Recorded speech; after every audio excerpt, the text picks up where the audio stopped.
Welcome to our first Gruber Motor Company live podcast. We have no idea what we're doing, but we're going to do it. We're going to have fun with it.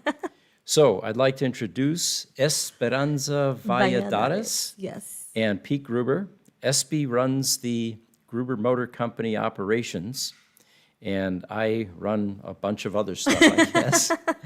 What we're going to do today is talk about Tesla Roadsters, which we specialize in at Gruber Motor Company. And we thought we would start hitting some topics and see what kind of feedback we get from our viewers and what people think would be interesting to them. So, Espe, I thought we would start with the current challenges you have from an operations standpoint over at Gruber Motor Company. Yeah, absolutely. I think the biggest one is transporters not being familiar with electric vehicles. Obviously, they're familiar with the hybrid, which, it's both. It's gas and electric, but a full-blown 100% electric vehicles, they're not familiarized with.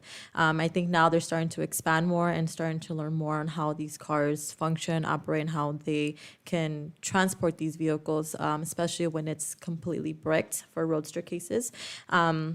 And how to go about it. So mostly I recommend using a tow company to help what's called deck it.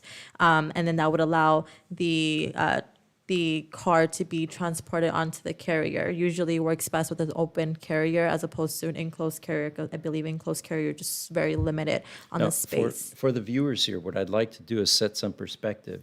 These are cars that aren't drivable. No. And oftentimes, not only can they not be driven onto the transporter, but the wheels may be locked, which Correct. poses a whole set of new logistics issues. Correct. So what Espe does, and most of the cars that, almost all the cars that we get have some sort of problem. That's why they're being shipped to us. I recall one of the most interesting stories that we had most recently was a Tesla Roadster in San Clemente. Oh. In a beautiful home. It was not only dead, but it also was locked. Yes. Bricked and wheels were locked. The problem we ran into, sometimes they can drag the car out of the garage. In this particular case, the client had a driveway that was made out of river rock. Yes. Not just tiny pebbles, but we're talking about the gigantic rocks. So the driveway was kind of like this. And what we do with locked cars is they get little dollies, and these dollies go underneath the rear tires, but they have 2-inch wheels on them. So trying to get dollies to drag over river rock was a serious challenge. And how long did it take us to find a transporter for that car? Oh, Lord. It was took months, us, wasn't it? Yeah, it felt like forever. It was a few weeks. It was a few weeks. And every transporter that agreed to it last minute was like, no, I can't. Well, they went out and looked, and they said, there's no way. They The looked logistics are daunting. They looked at the house, and they were like, there's no way I can pick up this car. There's no way. But finally, after, I remember that day I stayed past it was like 6 o'clock almost, and just trying to get this transporter to lock everything in. And I was like, just do whatever you possibly can, get all the tow companies you possibly can. It's fine, don't worry about it. And somehow, someway, we made it happen, and the customer was super happy about it because it was, it was her summer home, so she's not always there. And at that time, she was going back to her home, her full-time home, and so she had to get the car out of there. It was like then or never, and we had to get the car in, or else it would be a hard brick. And once it's a hard brick, we can't repair that, unfortunately. So we were trying to avoid that and trying to get that car in as soon as possible before it does get into a hard brick. These cars are literally dying. Yes. While they're sitting there. Yes. And our chances for recovering them and putting them back on the road are heavily contingent on us getting them here in time. Correct. So we have that additional pressure, not only the logistics of The getting it logistics out of of the it, garage, yes. across those driveways or onto the Correct. carrier. But the interesting thing was you mentioned that we have to get a flatbed tow truck out to deck Yes. the car. Yes. What they typically do there is they will back up to the car, literally drag it onto the flatbed, and then reach the same height as the transporter, which are typically far off the ground. Correct. And then reverse the process of dragging it onto the transporter.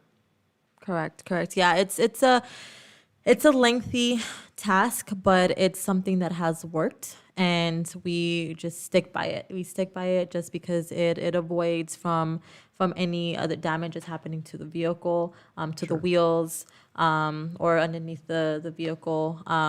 So it definitely works, and it is additional cost, but I believe customers are more thankful and more relieved that it's working and it's on the way here. So I don't think they care how it gets here as long as it gets here.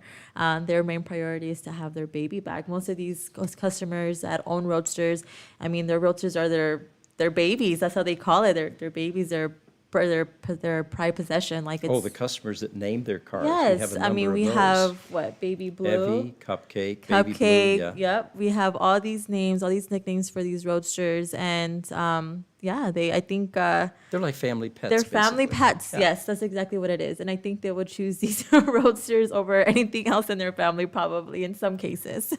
So another thing that we've been running into, ever since COVID, the amount of transporters has shrunk dramatically. Definitely. With a shortage of transporters, it takes longer to bring cars in, and the prices have been going up. Drastically been going up. Last year, well, before COVID, I should say, before COVID, we obviously had a season where the summer was a little bit more higher because a lot of people were trying to transport their vehicles to get work done. So there was a season that we knew that, okay, because of this, the prices are a lot higher. But now, because it's so limited, because of the pandemic and everything, a lot of people stopped working and everything.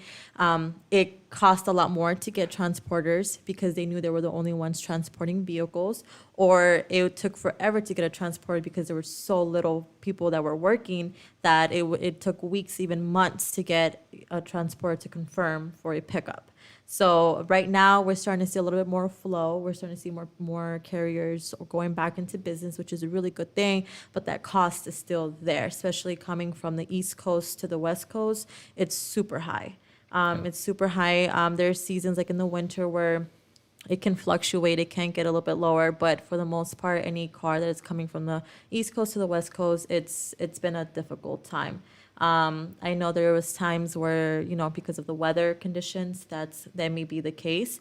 There's times where it's just simply they don't want to do it. They want to get that dollar. And I mean, I get it because everything is so expensive. I mean, gas is getting higher. So for them, obviously their cars run on diesel, I'm assuming. So obviously it costs a lot more. So obviously they want to get, they want to make it worth their while to come out to this side of town or this side of the country. Sure.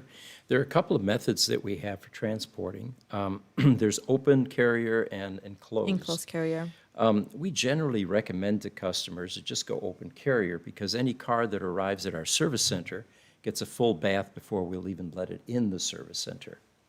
And usually these carriers are up high enough off the ground where you don't have too much of a risk for rock chips or debris flying around the road as you would if you were driving a vehicle. And the cost, of course, is substantially higher for an enclosed transport. Absolutely. But it's worth it. I mean, I think if it's especially if it's leaving from here and we've done body work, let's say we did some clear bra or maybe a paint correction onto the vehicle, I think it's best to go enclosed just because it avoids, I mean, I would assume the owner would want to see the pristine condition of how it's leaving here as opposed to having it go open and then all this debris is going onto the vehicle. I mean, maybe rocks may hit it. Who knows what can hit the vehicle. And then by the time they get it, all that work that they just paid for is just not, it doesn't look as pristine or as good as it did when it was completed, when the work was completed. So I think enclosed is best because it prevents from anything happening to that new paint or that new clear bra that we just put on. So we're saying incoming, go open carrier. Incoming, open, outgoing, enclosed carrier enclosed. to preserve the correct. quality of work that we did to either clear bra, Correct. paint correction, ceramic coating. All of that. Correct. Yeah. So that is really recommended. And like I said, it's way less cost, or it will be cheaper to do it open anyways on the way here. Like, I mean, it's already getting work done. Might as well just go open. Back, definitely enclosed. Definitely suggest that. So we have some staff here in the podcast studio, and they're monitoring our live feed at this point. Do we have viewers currently? Do they have any questions? Yeah, we have a lot of questions. Yep. We do. We Okay. sure do. I think, Can you read them, SB? Yeah, I'll go ahead and add that. So Sandy Penn Productions, are you aware of Lois Rosman's, a fellow YouTuber, push for right to repair legislations across the country? The right Do you to have repair concerns movement. about manufacturers preventing you from repairing cars? Well, I can address that to an extent. I'm fully aware of the movement. We totally support it. I do have to go on record, though, to say that Tesla is not really preventing the right to repair movement. They're certainly not going to support it to the extent that they're going to give away intellectual property, such as elaborate software tools to work on the firmware in cars. That has cost them millions of dollars to develop. What I find with Tesla, and we've had a relationship with them for many years, it's not the issue for them, unlike other manufacturers who are trying to throttle and prevent competition. Tesla isn't concerned about that. As you've noticed, they give away patents, for example. Their issue is more related to safety and control of processes. This gets us now into the types of repairs that are done by backyard mechanics. Working on an internal combustion engine car is fairly simple compared to working on an electrical vehicle like a Tesla. It requires an enormous amount of software and working in CAN signals in order to even change simple things like door handles. You have to reprogram, you have to reload firmware. I don't think that companies like Tesla or Lucid or all the rest are going to be able to give away those types of tools to repair the cars. Any other questions? Yes, we have another one. Michael, I do apologize for butchering your last name, Jorgensen. When are you expanding in Scandinavia? We need a workshop like yours. You know, we get that question every day. Yes. I had one this morning Yeah. from someone in Switzerland. Yes, I saw that one, yes. There are very few shops, independent shops, capable of working on electric vehicles. This is a Correct. highly disruptive technology. The problem is, it's so disruptive that you cannot take your average auto mechanic and auto repair shop and retool them and retrain them overnight on repairing electric vehicles.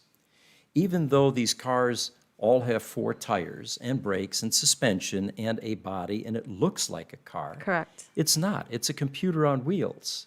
And the skills required to work on these vehicles is substantially different. Currently, there are 750,000 auto mechanics in the United States. About 87,000 of them, either through attrition or retirement, are needed to replace and keep that level. The big concern currently going forward is where are these people going to come from? They're not going to come from community colleges, universities, and there are no training programs available, independent learning institutes like there used to be, DeVry, for example. So my take on this is the cars are going to have to become smart. We're going to have AI enter the car to do the service work. Right. Shops like us are actually an anomaly in that we come from the electronics background but have some car experience. Correct. Generally, the shops out there come from the automotive background and are trying to migrate into repairing EVs, and that's a tough road. Now, the other question, how do we scale? Will we be able to franchise? Our procedures and processes have not matured sufficiently to where we have a package that we can offer to a franchisee. Right. I think that what will happen is the manufacturers will begin to realize that they can't build service delivery quickly enough to keep up with production capacity, and they will be forced to outsource, very much like Tesla outsourced body shops. They realize we don't have the skills, we're not going to be able to learn it quickly enough. That's something we need to outsource. And as the demand for service continues to intensify, eventually the manufacturers, all the EV manufacturers, will start to outsource. And then, I mean, I think going based on that, like, so do you really think, well, going on they were referring to source text, because and mechanics, there's a lot of those, right? There's a lot of mechanics, but as far as like an EV technician or an EV mechanic, like what do you think would be the best route for them? Like, I mean, because there's not really a schooling Sure. for that, Is there a right? Is migration there? path? Yeah, we get Yeah. asked that a lot. There are 3 distinct skills you need to be able to work on EVs. One of them is obviously being able to wrench and do the mechanical work. Correct. But it's a Basics. small component.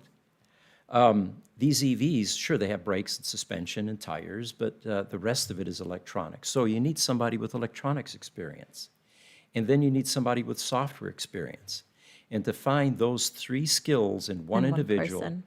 is daunting, almost impossible. Yeah.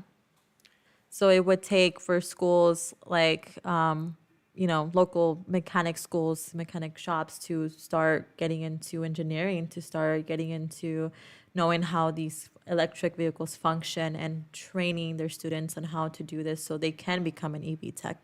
And the question is, can they do it in time? Can they And do it that, in of time? course, 'Cause I in believe this this highly is- disruptive revolution, Right. switch over from ICE cars to EVs, it's going to be difficult to find the staff necessary to keep up. And you think that would affect the growth on electric vehicles?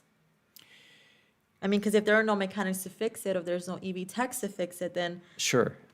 Yeah, will it slow down the adoption of electric vehicles is the question. I think that innovation will kick in, and the natural order of things will be that the cars become smart enough with artificial intelligence to self-diagnose. And with self-driving, for example, it's not inconceivable that a car which is in constant communication with a mothership like the Tesla mothership, for example, can report that it's having a problem with a charge port door. The owner doesn't even have to know. right, I'm sure they'll get an alert of some type. of course. But the mothership will decide whether the local service center has the part. If not, dispatch it immediately and prepare for that car driving itself down to the service center. And then you have low-tech auto mechanics that are installing the parts. And I think that is going to be the only feasible future, because retooling and adapting the current pool of mechanics we have isn't feasible. We have a video coming out, by the way. It's already out there, actually. The Last Mechanic, I think we call it. The Mechanic of the Future. There we go. It's worth There you watching go. on YouTube. We hit a lot of these points. Just want to grab another question. There's a good question Yeah. there from if you did the what was the one you wanted next? Eddie Lauerbach. It's toward the top, toward one of the older ones. Oh, sorry, Eddie. Eddie Lauterbach. Peter, it appears that Gruber and Tesla corporate somewhat, but Tesla doesn't, or cooperate, I apologize, cooperate somewhat, but Tesla doesn't want to sell you replacement battery packs, correct? All right, good question. We find that, and this is after 40 years being in business, there is no such thing as an adversarial or necessary for an adversarial relationship with a competitor. You can turn a competitor into a customer. You can turn them into a vendor. And any smart businessman realizes that what you need to do is find the areas of synergy. No competitive overlap is ever 100%. And that has been our focus with Tesla. When they initially saw us working on Tesla Roadsters, they said, you know, these guys are competitors, and how do they do this? Well, we're able to work on Roadsters because we learned how to reverse engineer in the critical power business, and we became very good working without schematics, test procedures, and developing our own tools. Eventually, they realized Gruber really provides a lot of value. We were sharing tech tips with them. We were sharing intellectual property with them from the very onset, realizing that eventually they would come around and see value in collaborating with us. I'm proud to say today that we are the only company that we're aware of that Tesla is willing to partner to the extent that they are, and the partnership continues to grow. Definitely, yeah. And the winners are the customers. The Tesla Roadster community come out on top every single time that 2 powerhouses like Tesla and Gruber come together to help solve their problems. Yeah, and it's wonderful. I think that's the most satisfying part of the whole the whole thing is just knowing that a customer is happy, and then once they receive their Roadster back and we get our thank you guys for reviving my baby or my my car, it's amazing. It's There's amazing. a lot of validation in this It business. it is, and I think that's the best reward that we have received and being in the business is receiving that email or that thank you that what you guys did awesome. Like I can actually enjoy my baby or my Roadster or my VIN. Like they usually go by the VINs to VIN number 5 or VIN number 4. They love that. We love that, and I think that's the best feeling ever to know that we've actually made their day or their year or pretty much brought back their Roadster that they thought they were never going to have ever again. Very true. Yeah. Any other questions? There is a question, but I'm not sure if I would want to ask this. The new one? So, Mr. Nantucket Lover, what is up with the rivalry between Gruber and Medlock? Oh, good question. I'm flattered that Mr. Medlock is obsessed with us. Each of us has some strengths. Let's say that first. There's no doubting that Mr. Medlock does wonderful paint and body and low-tech auto. He's a vital ingredient in the Roadster community. Yeah. We do that as well, but we focus on electronics. That's where we come from. Correct. And as I've said over and over again, you can't take an auto shop and convert them into an electronics lab. And since these cars, the majority of the parts in the car are about electronics and firmware and software, it requires a different set of skills to work on these cars. As far as any animosity or adversarial positions, we used to enjoy our relationship with Mr. Medlock and used Right. to sell him parts. Correct. And one day, he asked for some battery sheets for the Roadster, and we said, hey, we don't have enough for our customers. We can't sell you battery sheets anymore. They don't make them. And Correct. in order for us to remain in business and do battery work, we have to limit even how many we give our customers. Well, from that point forward, an adversarial relationship started. He wouldn't sell us parts. And like carbon fiber, for example. Correct. So the carbon fiber vendors came to us and said, would you like to buy direct from us? And we said, absolutely. Right. So the lesson there is, even if you have a competitor, sell to them. We're in business, for God's sake. I mean, we're all a team. We're all working for the same thing. Right. We want these Roadsters to be back on the road, and the end goal, or at least for our end goal, is to make the customers happy. That's our end goal, and to get these Roadsters on the road and make them look nice, last another 10 years. So I Yep. think working as a team is the best way to do it. I mean, like I said, we're working for the same thing, I believe. I mean, I hope. We are. It's the Roadster community. And Yeah. for us, it's actually expanded. We don't only do Roadster these days. The Tesla Model S is coming out of warranty. Absolutely. As will the other platforms. Yes. And the same types of skills that we apply to the Roadster. Correct. Battery recovery, battery repair, component level repair. These are all important concepts in the aftermarket space. Yep, absolutely. Real quick, SB? We Yeah. got one that was a little bit back where a customer's asking about buying an out of warranty. It's Jonas. Looking to buy an early model that's out of Yes. warranty. So yeah, Mr. Jonas H. Chinger, sorry, do apologize. Looking to buy an earlier Model S out of warranty based on your experience, how likely is a battery failure? And if so, what is the average cost you see associated with the repair? Thank Great you. questions. All right. The first thing is the expectation of how long lithium-ion battery packs are going to last is basically being written now. We don't know yet. Right. I was talking to J.B. Strobel months ago, and we talked about the 2 Roadsters that he has. He actually has a Roadster that has the first ESS battery pack 13 years ago, actually 14 years ago, and it's still going strong. He said, we're all surprised that the 10-year lifespan that we expected is actually becoming 13 and 14 years. Correct. We can extrapolate that out to the Tesla Model S. It uses the same type of cells, 18650 cells. There's over 7,000 of them. The Tesla Roadster has just under 7,000. It's the same technology. So buying a used Tesla Model S guarantees you a battery that will last at least 13 years like the Roadsters have.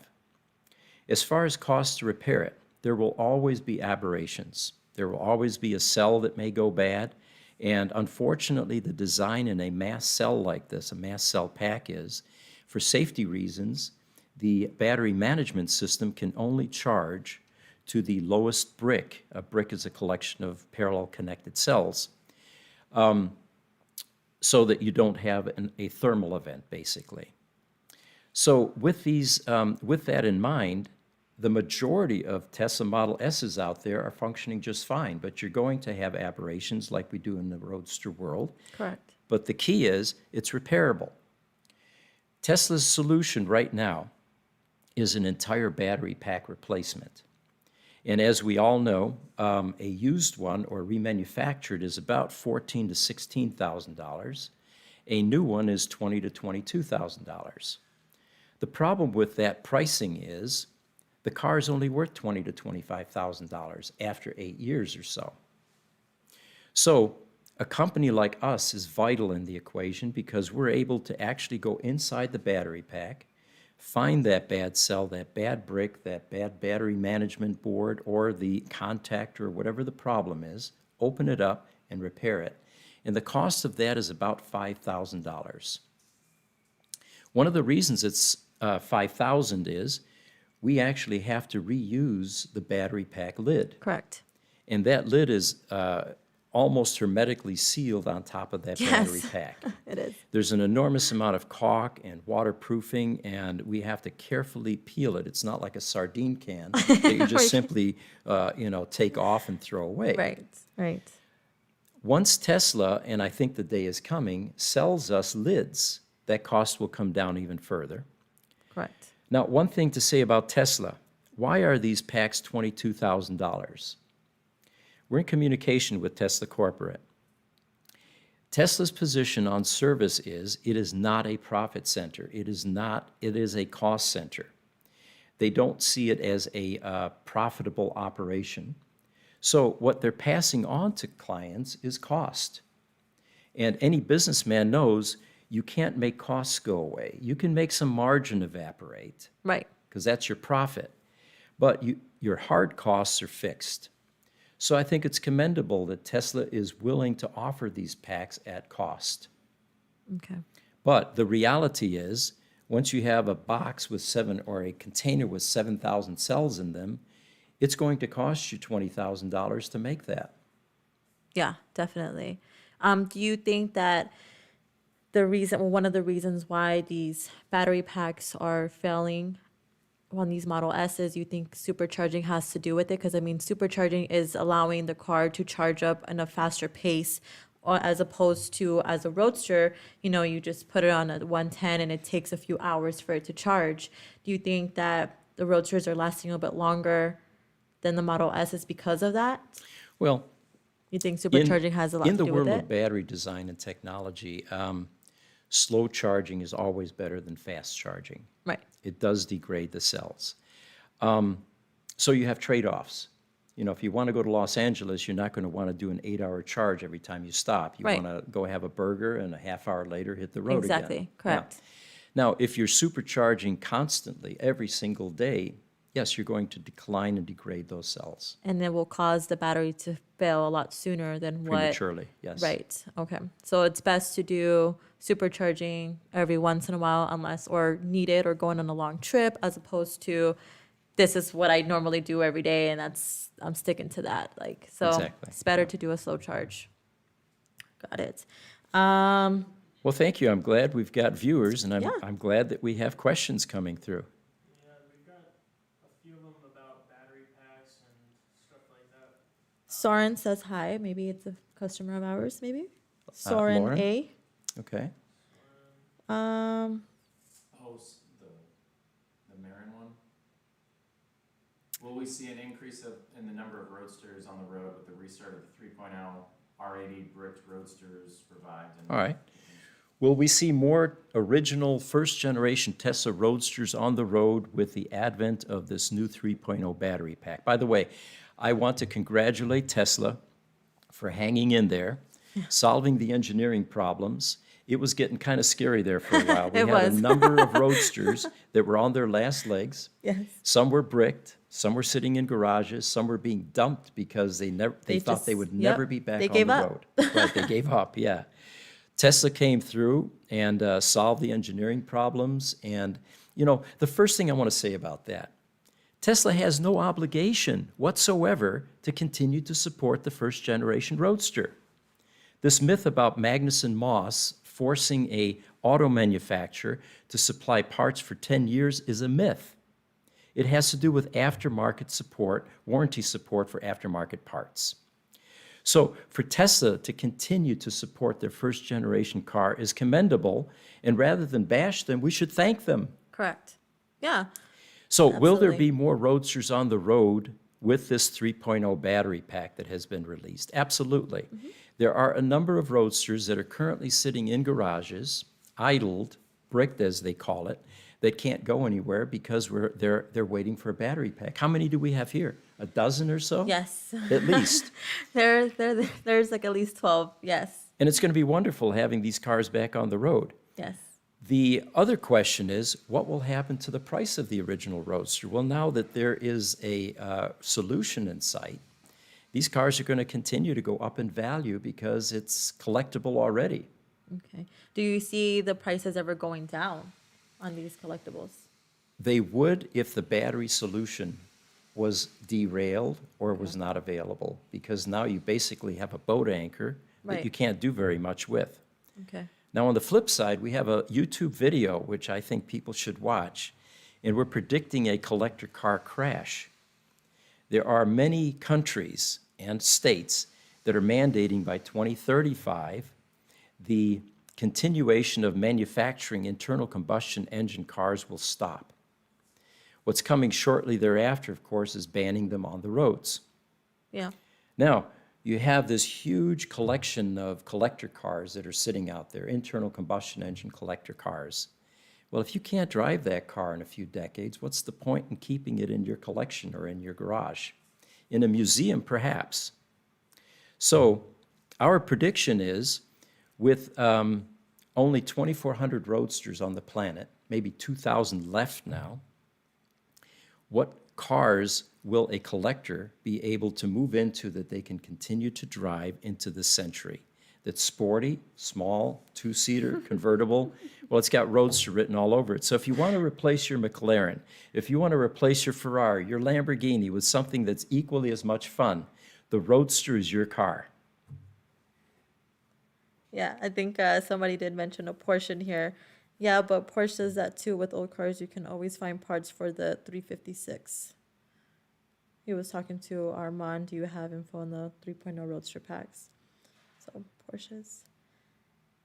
How many viewers do we have online currently? 74. How many? 77. That's right. Mine's Oh, 70. 77, okay. You know, that's pretty good for our first podcast. What we're going to do in the future, by the way, is we're going to advertise these podcasts.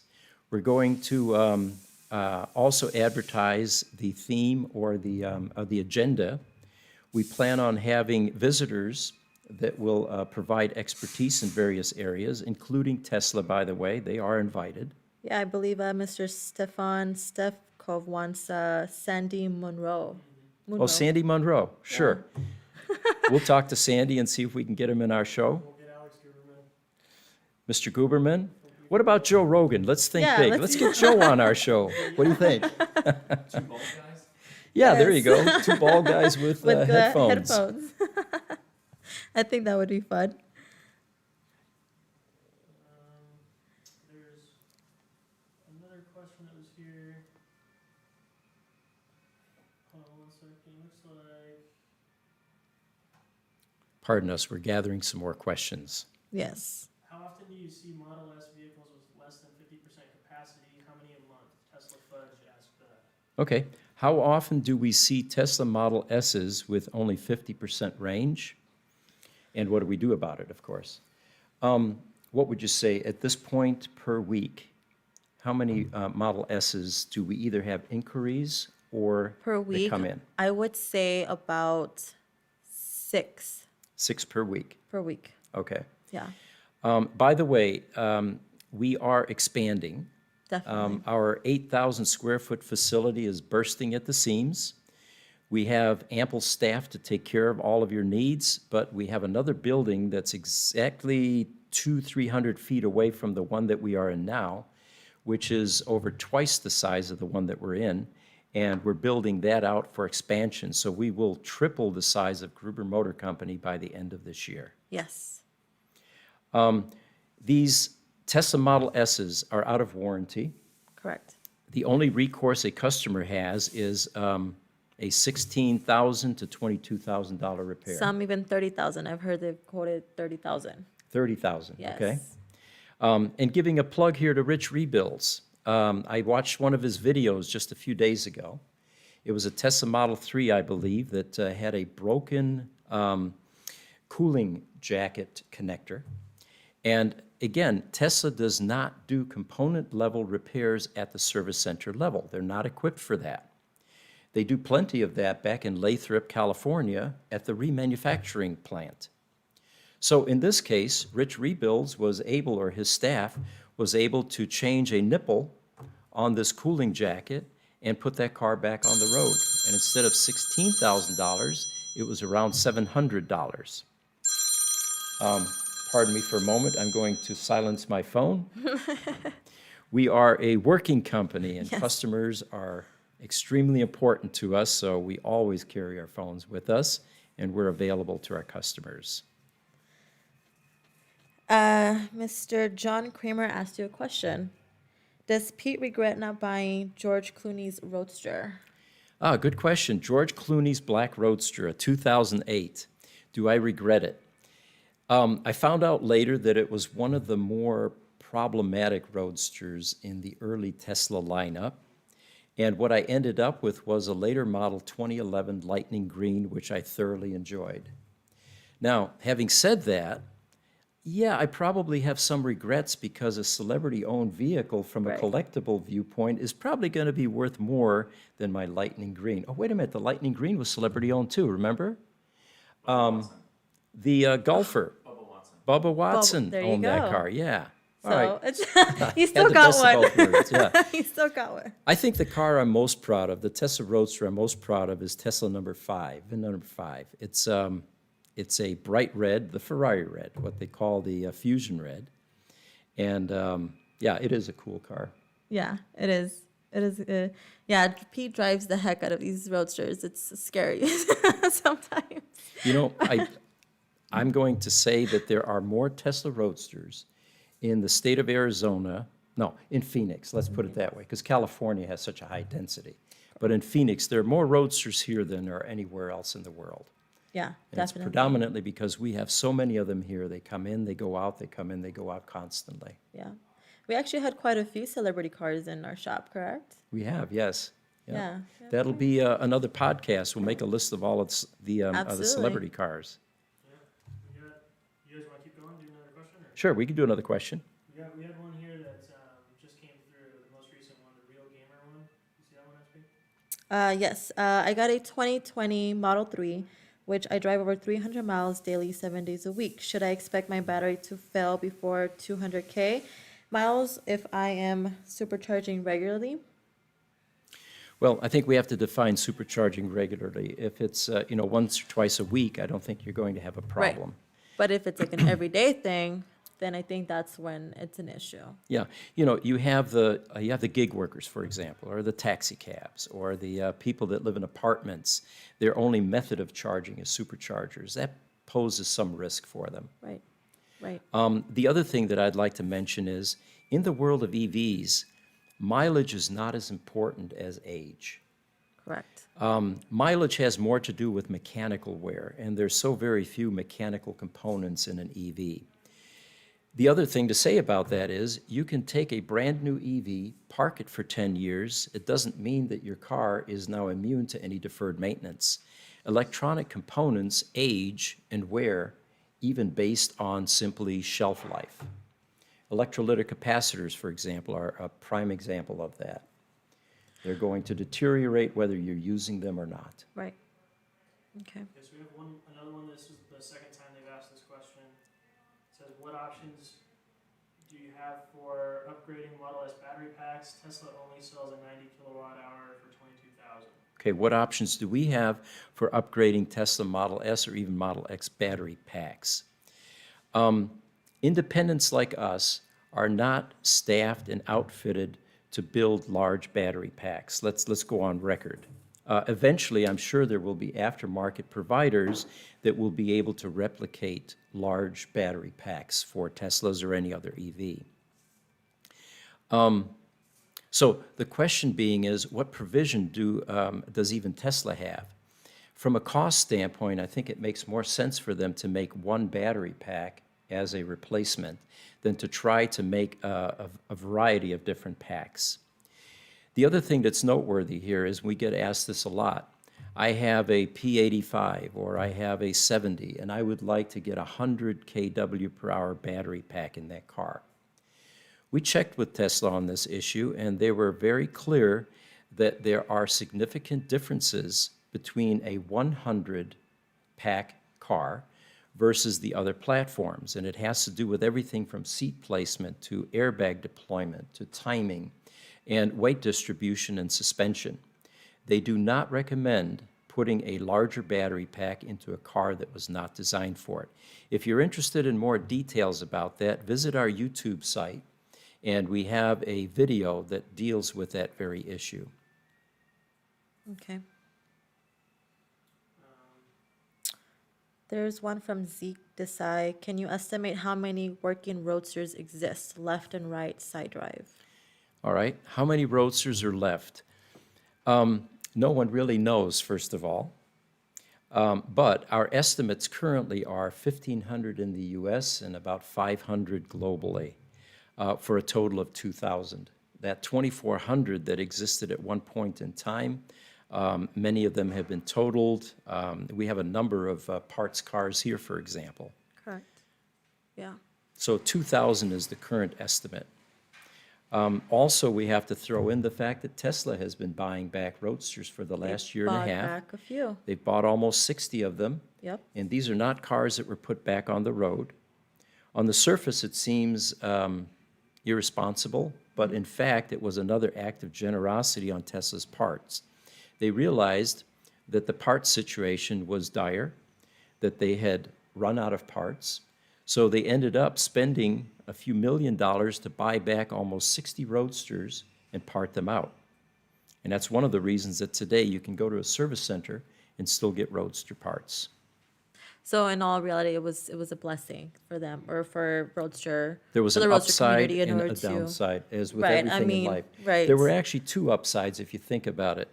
They thinned the herd by taking 60 or so out of circulation, Okay. making them even more collectible. In the world of car collecting, it's about scarcity. Okay, so the less they are in the world, the more The money more it they're is, worth, yeah. The more they're worth. And we so- get parts. And we get parts. So I But- guess it was two blessings. But the in- sad part is we euthanized 60 Roadsters. Yes, we did. Well, What I would like to suggest at this point is that we close the podcast for today, that we wrap it up, Yeah. and that we advertise it the next time around. If you're interested in getting information about where when the next podcast will occur, I suggest you join the Facebook site called Tesla Roadster Owners Group. Not club, but group. That's the one that we have some control over. Or our YouTube channel, and or our email address, which is ev@gruber.com. If you email us your request for notification, we will insert that into our database, our CRM database. we sure do. Thank you very much for joining us. Espy and I Yes. will be present at the next one, and we'll have other visitors as well. Yep, absolutely. Bye. Bye. So I'm glad we went live. It was successful.